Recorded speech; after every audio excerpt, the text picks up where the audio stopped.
Siapa sangka pada akhirnya Sintayong membuka suara mengenai Arhan ataupun Pratama Arhan, di mana kita semua mengetahui nama dari Arhan mempunyai kasus bersama istrinya, dan kita tidak usah membahas lebih dalam teman-teman mengenai hal itu karena sudah saya bahas di video saya sebelumnya. Tetapi menariknya di sini saya membuat sebuah kesimpulan terhadap Indonesia melawan Arab Saudi mengenai Arhan, apakah Arhan dipanggil atau tidak, dan itu sudah saya jelaskan di video berdurasi 1 menit ya teman-teman, atau di video pendek teman-teman bisa melihatnya saja.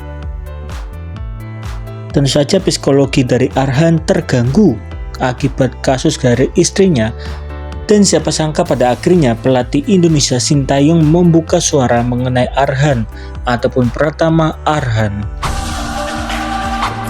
사실 아르한은 그 일 전에 사실 골과 말까 많이 고민했는데 한국에서 리그에서 인간도 있는 거고 했지만 사실은 선수 사실도 그래서 뽑았는데 사실은 뽑고 난다 애만 속에 뽑고 난다 이런 문제 풀어서 그렇지만 아르한 자체는 워낙 성실하고 좋은 선수라서 우리가 그런 식으로 하는 순간에 잃어버리면 안 되기 때문에 관리를 하면서 계속 키워나가야 됩니다. 그래서 이번에 데려왔어도 경기에 나갈지 안 나갈지 보장은 못하지만 그래도 대표팀 일원으로서 계속 관리할 것이다. Apa yang diungkapkan oleh Sintayong hampir sama teman-teman dengan video 1 menit yang telah saya buat.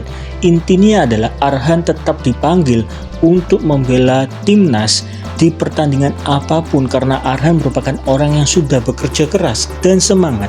Tetapi Sintayong tidak memberi kepastian apakah Arhan akan bisa mendapatkan jam main atau tidak. Mengingat ketika kita berkacamata dari kasus istrinya pasti akan mempengaruhi psikologi dari Arhan.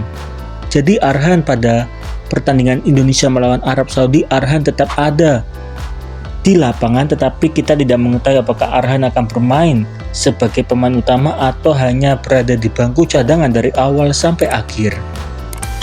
Di satu sisi ketika kita berbicara mengenai pemain tim nasional Indonesia, menariknya nama dari Martin Paes pada akhirnya memperbarui bio di Instagram. Di sana ada nama dari timnas Indonesia karena memang nama dari Paes dapat dipastikan akan membela Indonesia. Ini mirip seperti yang dilakukan oleh Elkan ya teman-teman.